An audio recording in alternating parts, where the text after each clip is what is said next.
வணக்கம், நான் உங்கள் பெங்களூர் தமிழன். நம்ம இன்னைக்கு ஒரு அருமையான சிக்கன் பிரியாணி செய்ய போகிறோம். அதுவும் அதிகமான அளவில் செய்ய போகிறோம். உங்கள் வீட்டில் நீங்கள் ஏதாச்சும் ஃபங்க்ஷன் வச்சுருக்கீங்க, பிரியாணி செய்யணும் அப்படின்னு நினச்சிங்களன்னா, இந்த ரெசிபி பார்த்தீங்கன்னா எவ்வளோ பொருட்கள் தேவைப்படுன்றதை தெரிஞ்சுக்கலாம். நம்ம செய்கிறது 150லேருந்து 170 பேர் வரைக்கும் சாப்பிட்லாங்க. 12 கிலோ சிக்கன் போட்டு 12 கிலோ ரைஸ் போட்டு பிரியாணி செய்ய போகிறோம். வாங்க வீடியோக்குள்ளே போய் பிரியாணி எப்படி செய்கிறதுன்னு பார்க்கலாம். அதுக்கு முன்னாடி நம்ம சேனலை சப்ஸ்கிரைப் பண்ணப்போ தான் சப்ஸ்கிரைப் பண்ணிட்டு பக்கத்துலேயே பெல் ஐக்கானை கிளிக் பண்ணி வச்சுக்கோங்க. அப்போ தான் நாங்கள் அடுத்தடுத்து போடுற வீடியோ நோட்டிஃபிகேஷனாக வரும் உங்களுக்கு.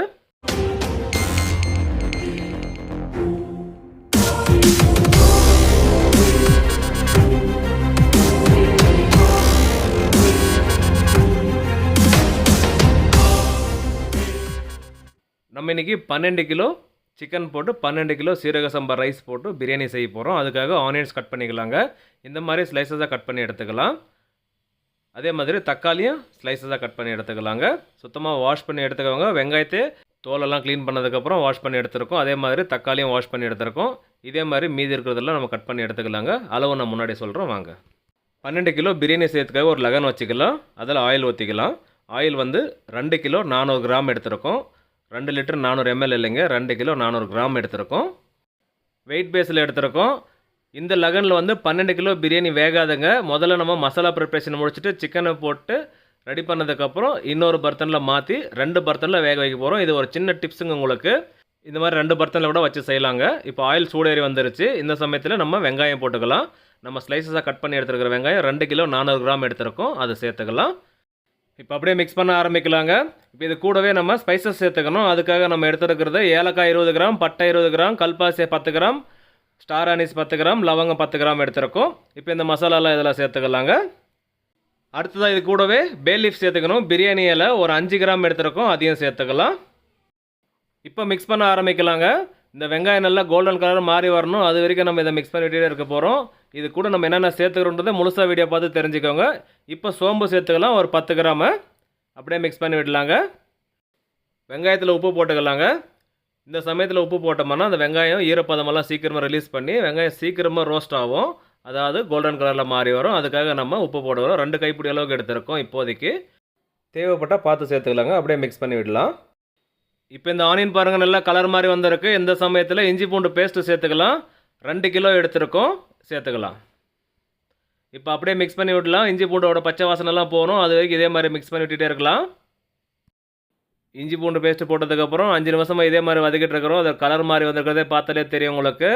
இஞ்சி பூண்டோட பச்சை வாசனை போயிடுச்சு. இந்த சமயத்தில் புதினா சேர்த்துக்கலாம். அதுக்காக 2 கட்டை எடுத்து வாஷ் பண்ணி கட் பண்ணி எடுத்து வச்சுருக்கிறோம். கட் பண்ணிட்டு வாஷ் பண்ணாதீங்க, வாஷ் பண்ணிட்டு கட் பண்ணிக்கோங்க. அப்போ தான் ஃப்ளேவர் இருக்கும் நமக்கு. 2 கட்டு போட்டாச்சு. அடுத்ததாக 1.5 கட்டு கொத்தமல்லி இலை எடுத்துருக்கோம். அதையும் சேர்த்துக்கலாங்க. அதையும் அதே மாதிரி வாஷ் பண்ணி கட் பண்ணி எடுத்துருக்கோம். இப்போ அப்படியே மிக்ஸ் பண்ண ஆரம்பிக்கலாம். மல்லி இலையும் புதினாவும் போட்டதுக்கப்புறம் 1 நிமிஷம் மிக்ஸ் பண்ணாவே போதும். அடுத்ததாக மிளகாய்த்தூள் சேர்த்துக்கலாம். நம்ம செய்கிற 12 கிலோ பிரியாணிக்கு ஒரு 250 கிராம் மிளகாய்த்தூள் சேர்த்துக்கலாம். கரெக்டாக இருக்கும். நீங்கள் சக்தி பிராண்ட் யூஸ் பண்ணுங்கள். அது ரொம்ப நல்லாயிருக்கு. கலரும் நல்லா கொடுக்கும். அதுக்காக தான் இந்த பிராண்ட் யூஸ் பண்ணுங்கன்னு சொல்கிறேன். இப்போ அப்படியே மிக்ஸ் பண்ணும்போதே தெரியும் அந்த கலர் எப்படி மாறி வருதுன்னு பாருங்கள். அருமையாக இருக்குது பாருங்கள் பார்க்குறதுக்கு. அடுத்ததாக மஞ்சத்தூள் சேர்த்துக்கலாம். அது 1 டேபிள் ஸ்பூன் போதுமானது. இப்போ அதையும் சேர்த்து அப்படியே மிக்ஸ் பண்ண ஆரம்பிக்கலாங்க. நம்ம செய்கிற மாதிரி பிரியாணி செய்யுங்கன்னா பர்ஃபெக்டாக செய்வீங்க நீங்கள். இப்போ தக்காளி சேர்த்துக்க போகிறோம். நம்ம முன்னாடியே ஸ்லைஸாக கட் பண்ணி வச்சுருந்தோம். 2 கிலோ 400 கிராம் தக்காளி எடுத்துருக்கோம். அதை இதில் சேர்த்துக்கலாங்க. சேர்த்துட்டு அப்படியே மிக்ஸ் பண்ணி விடலாம். நல்லா வதங்கி வரட்டும். இந்த பிரியாணி வீடியோக்கு முன்னே 1 கிலோ பிரியாணி வீடியோ போட்டிருக்கோம். அந்த வீடியோவில் சொல்லியிருப்போம் பிரியாணியோட ஸ்டோரி என்னன்னு தெரிஞ்சுக்கணுன்னாக்கா கமெண்ட்டில் வந்து எஸ்ன்னு சொல்லுங்கன்னு சொல்லியிருந்தோம். அதுக்காக நிறைய பேர் கமெண்ட்டில் எஸ்ன்னு கமெண்ட் பண்ணியிருந்தீங்க. உங்களுக்காக இன்றைக்கி இந்த வீடியோவில் அந்த ஸ்டோரி சொல்ல போகிறோம். முழுசாக வீடியோ பார்த்துட்டு வாங்க. இந்த மசாலா பார்த்தாலே தெரியும் எவ்வளோ சூப்பராக வதங்கி வந்திருக்குன்ட்டு. ஆயிலெல்லாம் பிரிஞ்சு வந்திருக்கு பாருங்கள். இந்த சமயத்தில் சிக்கன் சேர்த்துக்கணும். அதுக்காக நம்ம எடுத்துருக்கிறது 12 கிலோ சிக்கன் எடுத்து சுத்தமாக வாஷ் பண்ணி எடுத்துருக்கோம். நம்ம எடுத்துருக்கிற ஒவ்வொரு பீஸ் சிக்கனோட வெயிட் வந்து 40 கிராம் இருக்குங்க. கண்டிப்பாக இந்த அளவுக்கு இருக்கணும். அப்போ தான் பிரியாணி நல்லா வரும். இந்த சிக்கன் பாருங்கள் அவ்வளோ ஜூஸியாக டெண்டரியாக இருக்குது. நல்லா வாஷ் பண்ணி போடுங்க. எப்போவுமே பிரியாணி செய்யிருந்தாலும் சரி, எது செய்யிருந்தாலும் சரி, கண்டிப்பாக நல்லா வாஷ் பண்ணி போடுங்க சிக்கனை. ஏன்னா அந்த பிளட்டெல்லாம் இல்லாமல் வாஷ் பண்ணி போடுங்க. நிறைய பேர் அப்படியே செய்வாங்க. அந்த மாதிரிலாம் செஞ்சு சாப்பிடக்கூடாதுங்க. கண்டிப்பாக வாஷ் பண்ணி தாங்க சாப்பிடணும் சிக்கனெல்லாம். சிக்கன் மட்டும் இல்லைங்க, எந்த மீட் வாங்கிட்டு வந்தாலும் கண்டிப்பாக வாஷ் பண்ணி தான் சமைக்கணும். உங்களில் யாருக்காச்சும் கேட்ரிங் சர்வீஸ் பண்ணணும், கேட்ரிங் நடத்தணும்னு ஆசை இருந்ததுன்னா நம்ம சேனலை ஃபாலோ பண்ணாவே போதும். உங்களுக்கு எல்லா ரெசிபியும் கிடைச்சிரும். நீங்கள் இதே மாதிரி செஞ்சு நல்லா அசத்தி பணம் சம்பாரித்து சந்தோஷமாக இருங்க. நம்ம இப்போ வரைக்கும் எந்த கலரும் போடல. இதுக்கு பாருங்கள், கலர் போடாமல் அந்த மிளகாய் தூளில் இவ்வளோ சூப்பராக கலர் மாதிரி வந்திருக்கு. நேச்சுரல் கலர் அருமையாக இருக்குது பார்க்குறதுக்கு. இப்போ தயிர் சேர்த்துக்கலாம். 2 லிட்டர் 500 ml தயிர் எடுத்துருக்கோம், இதில் சேர்த்துக்கலாங்க. புளிப்பில்லா தயிரை பார்த்து சேர்த்துக்கலாம், கரெக்டாக இருக்கும். தயிர் சேர்த்துக்கோட மிக்ஸ் பண்ண ஆரம்பிக்கலாம்.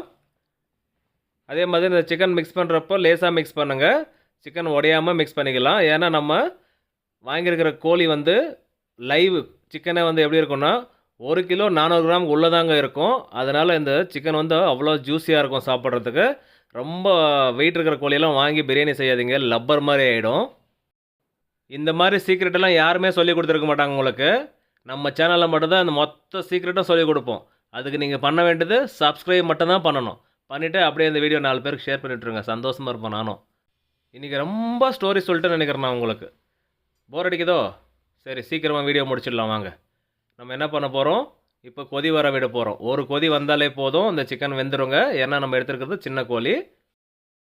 இது ஒரு பக்கம் ரெடி ஆகட்டும். இன்னொரு பக்கம் நம்ம தண்ணி வச்சுருக்கோம் ரைஸ் பிளான்ச் பண்ணுறதுக்காக.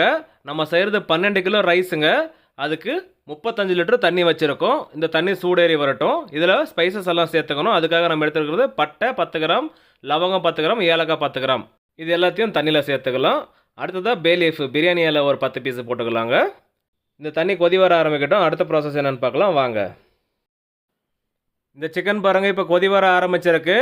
இந்த மாதிரி வந்து தானே போதும். ஃப்ளேம் சிம்மில் வச்சிடலாம். அப்படியே ஒரு மூடி போட்டு மூடிடலாம்.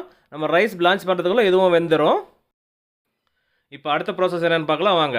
தண்ணி சூடேறி வந்துட்டுருக்கு. இந்த சமயத்தில் ஆயில் ஊற்றிக்கலாம். அந்த தண்ணியில் ஒரு 1/2 லிட்டர் ஆயில் ஊற்றிருக்கோம். ஆயில் எதுக்காக சேர்த்துக்கிறோன்னா ரைஸ் வந்து ஒன்றுக்கு ஒன்று ஒட்டாமல் உதிரி உதிரியாக வரணும். அதுக்காக தான் நம்ம ஆயில் சேர்த்துக்கிறோம். சீரக சம்பா ரைஸ் எடுத்துருக்கோம் 12 கிலோ. இதை 2 முறை வாஷ் பண்ணிக்கலாங்க. 2 தண்ணி போட்டு வாஷ் பண்ணிக்கலாம். நம்ம இப்போ 2 லகனில் பிரியாணி செய்ய போகிறோம். 6 கிலோவை 2ஆக பிரிக்க போகிறோம். 12 கிலோ சிக்கனை போட்டு ஒரே லகனில் வேக வச்சுட்டோம். பக்கத்தில் இன்னொரு லகன் வச்சுருக்கோம் பாருங்கள். இந்த லகனில் 6 கிலோ சிக்கன் எடுத்து போட்டுடலாம். 6 கிலோ மீன்ஸ் நமக்கு அதில் பாதி, அதில் அந்த லகன்லேருந்து பாதி எடுத்து இதில் போட்டுக்கலாம். போட்டதுக்கப்புறம் ரைஸும் அதே மாதிரி 2த்திலும் 6 கிலோ போட போகிறோம். மீன்ஸு ரைஸ் வந்து பிளான்ச் பண்ணுறது ஒரே பதில் பிளான்ச் பண்ணுறோம். பிரித்து போடுறது சம அளவு 2த்துலேயும் போட்டுக்கிறோம். இந்த மாதிரி செய்கிறப்போ ரைஸ் ஒன்றுக்கு ஒன்று ஒட்டாமல் உதிரி உதிரியாக வரும். ட்ரை பண்ணி பாருங்கள். இப்போ 2 லகன்லேயும் நம்ம சம அளவு பிரித்து வச்சுட்டோம். இப்போ அப்படியே மிக்ஸ் பண்ணிக்கலாங்க. முழுசாக மிக்ஸ் ஆகிற அளவு 2 லகன்லேயும் மிக்ஸ் பண்ணி முடிச்சிட்டோம். இப்போ இந்த மசாலாலாம் தண்ணி சேர்த்துக்கலாம். ஒரு லிட்டர் சேர்த்துக்கலாம் 2 லகன்லேயும்.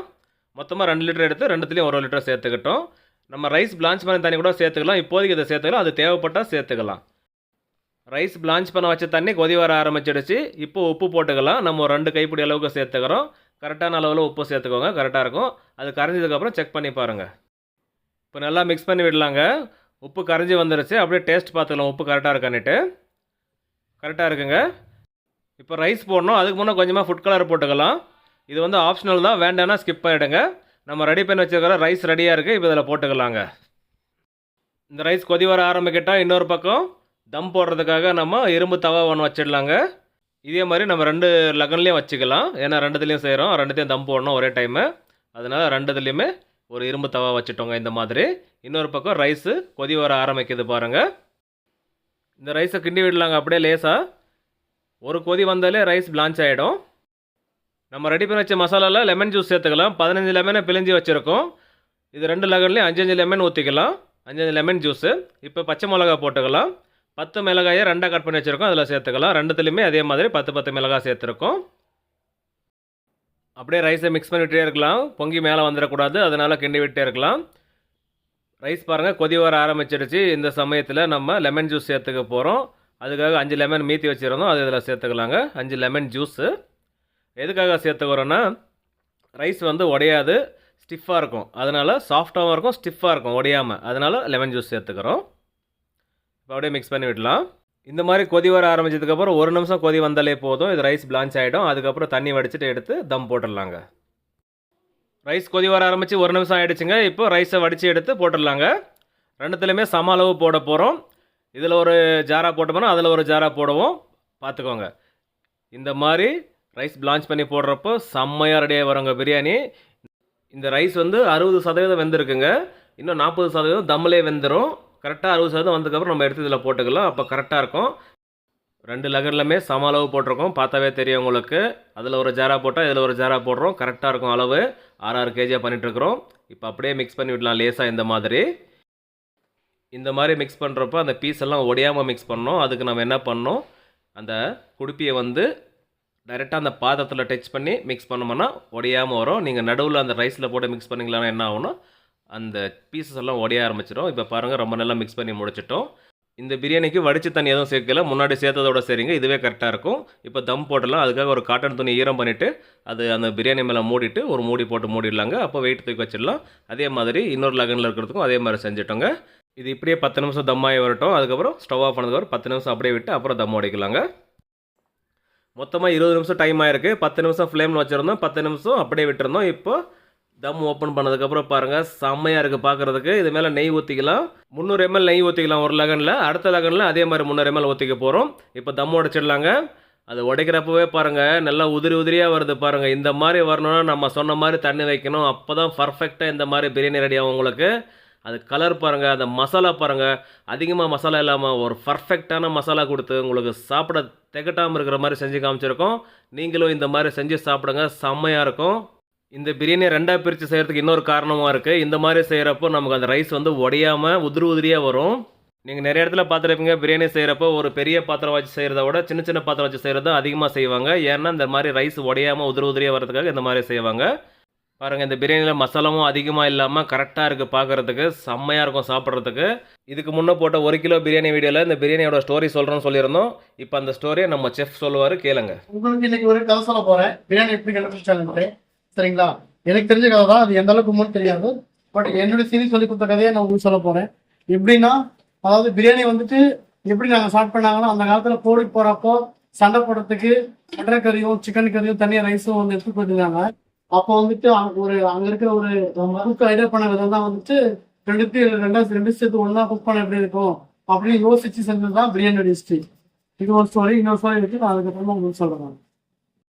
நம்மளுடைய செஃப் குபேரன் சொன்ன ஸ்டோரி உங்களுக்கு பிடிச்சிருந்தா கமெண்ட்ல வந்து ரெட் கலர் ஆட்டை போட்டு விடுங்க, அவரும் சந்தோஷப்படுவார். நீங்கள் எல்லாம் போய் ரெஸ்டாரண்ட் சாப்பிட்றீங்கனாக்கா அந்த ரெசிபி எப்படி செய்கிறதுன்றதை நமக்கு சொல்லி கொடுத்துருக்காரு. இதே மாதிரி நிறைய ரெசிபிஸ் நமக்கு சொல்லி கொடுத்துருக்காரு அவர். நம்ம சேனலில் நீங்கள் எப்பயுமே ஃபாலோ பண்ணிட்டு இருந்தீங்களானவே தெரியும் உங்களுக்கு. கண்டிப்பாக புது ரெசிபிஸ் உங்களுக்கு வந்துகிட்டே இருக்கும். அதுக்கு நீங்கள் பண்ண வேண்டியதெல்லாம் ஒன்றே ஒன்று தான், நம்ம சேனலில் ஃபாலோ பண்ணுங்கள். அந்த பிரியாணி ரைஸை பாருங்கள், எவ்வளோ உதிரியாக இருக்குன்னு பாருங்கள். இந்த மாதிரி செய்கிறப்போ செம்மையாக இருக்கும் சாப்பிட்றதுக்கு. செஞ்சு சாப்பிட்டு பார்த்துட்டு கமெண்ட்டில் சொல்லுங்கள் எப்படி நான் தெரிஞ்சுக்கிறேன். ஓகே மக்களே, நம்ம செஞ்ச இந்த 12 கிலோ பிரியாணி ரெசிபி உங்களுக்கு பிடிச்சிருந்தா கீழே லைக் பண்ணிட்டு அப்படியே இந்த video friends and family member share பண்ணிட்டு சப்போர்ட் பண்ணிட்டு வாங்க. நீங்களும் சப்ஸ்கிரைப் பண்ண தான் சப்ஸ்கிரைப் பண்ணி பக்கத்துலேயே பெல் ஐக்கானை கிளிக் பண்ணிட்டு ஆல் என்ற பட்டனை கிளிக் பண்ணிவிடுங்க. அப்போ தான் நாங்கள் போடுற வீடியோ உடனே நோட்டிஃபிகேஷன் வரும் உங்களுக்கு. மேலும் சப்போர்ட் பண்ணிட்டு வாங்க. அப்படியே நமக்காக இந்த பிரியாணி செஞ்சு கொடுத்து செஃப் குபேரனுக்கும் தேங்க்ஸ் சொல்லிடலாம். தேங்க்ஸ் ஃபார் வாட்சிங், பாய்.